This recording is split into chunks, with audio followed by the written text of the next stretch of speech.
konsolidasi adalah laporan keuangan yang menyajikan hasil saldo operasi dan posisi keuangan dari dua atau lebih entitas perusahaan yang terpisah namun digabungkan menjadi satu. Selanjutnya itu ada tujuan laporan keuangan konsolidasi. Yang pertama, mencerminkan posisi keuangan, hasil operasi, dan arus kas dari seluruh grup perusahaan. Yang kedua, menghindari penggandaan atau distorsi informasi akibat transaksi antar entitas dalam grup. Materi selanjutnya yaitu definisi jurnal eliminasi. Jurnal eliminasi adalah serangkaian enti jurnal yang dibuat untuk menghapus atau mengeliminasi efek transaksi antar entitas dalam grup. Tujuannya adalah untuk mendapatkan gambaran yang akurat tentang kinerja dan posisi keuangan grup secara keseluruhan. Selanjutnya, kriteria perusahaan induk untuk konsolidasi. Yang pertama, mempunyai satu atau lebih anak perusahaan sebagai adanya bukti ekuitas. Yang kedua, perusahaan induk memiliki saham lebih dari 50% pada anak atau cabang perusahaan. Yang ketiga, perusahaan induk memiliki saham pada anak perusahaan kurang dari 50%, tetapi perusahaan induk memegang kendali penuh.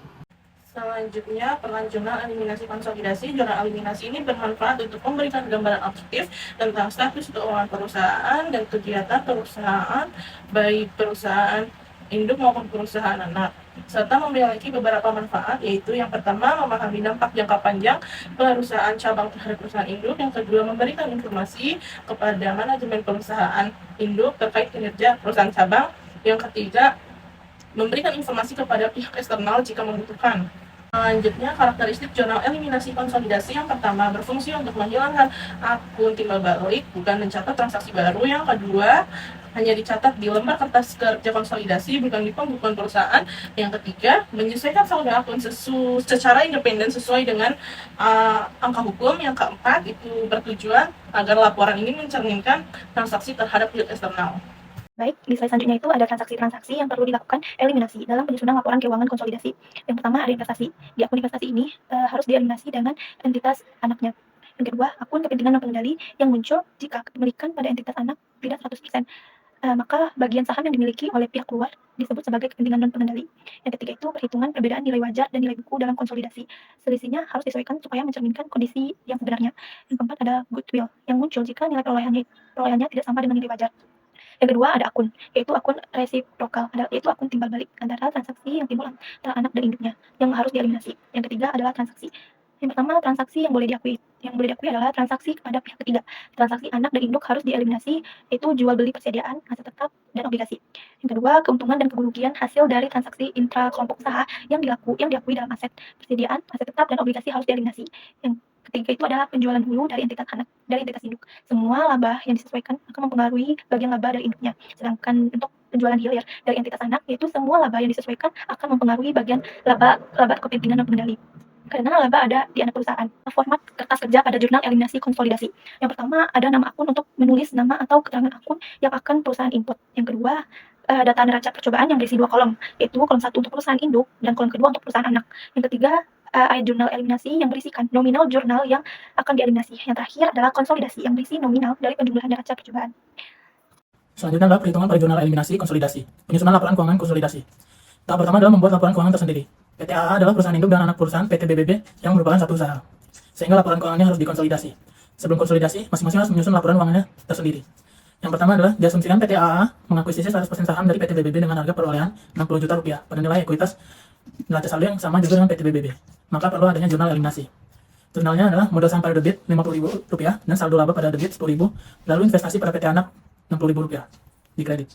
Yang kedua, diasumsikan PT AA melakukan transaksi penjualan barang dagang dengan PT BBB sebesar Rp6.000 dengan beban pokok pendapatan Rp5.000.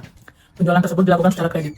Penjualan tersebut per 31 Desember 2022, PT AA masih mencatat piutang usaha kepada PT BBB, dan sebaliknya PT BBB masih mencatat utang usaha masing-masing sebesar Rp6.000, sehingga harus dieliminasi. Jurnalnya adalah utang usaha pada debit Rp6.000 dan piutang usaha pada kredit Rp6.000. Tahap ketiga ini adalah menyusun neraca saldo konsolidasi. Setelah kita membuat jurnal eliminasi untuk menghapus transaksi antar perusahaan induk dan anak, maka langkah selanjutnya adalah menyusun neraca saldo konsolidasi.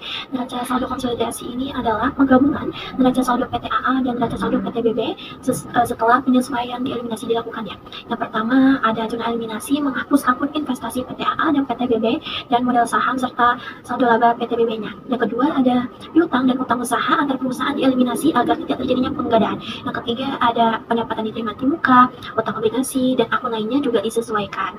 Yang terakhir ada total debit dan kredit, neraca saldo konsolidasi, arus balance.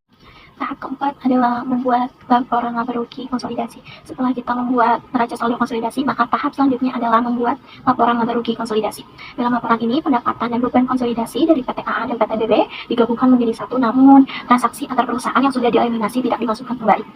Pertama itu pendapatan sebesar 117 juta sudah bersih dari transaksi antar perusahaannya. Yang kedua ada beban pokok, beban usaha, dan beban lainnya dijumlahkan dari kedua perusahaan setelah dieliminasi. Yang ketiga ada pendapatan lain juga disesuaikan. Tahap kelima ini adalah membuat laporan posisi keuangan atau biasa kita sebut dengan neraca, yang menggambarkan posisi keuangan bulog secara menyeluruh. Neraca saldo ini diambil dari saldo akhir dari neraca saldo yang sudah disesuaikan dengan jurnal dieliminasi. Jurnal eliminasi sangat penting untuk menghilangkan transaksi antar perusahaan agar laporan konsolidasi tidak berlebihan. Transaksi PT AA dan PT BB senilai 6 juta dengan HPP 5 juta, piutang dan utang usaha sebesar 6 juta dieliminasi. Investasi PT AA dan PT BB dieliminasi terhadap modal saham dan saldo laba PT BB.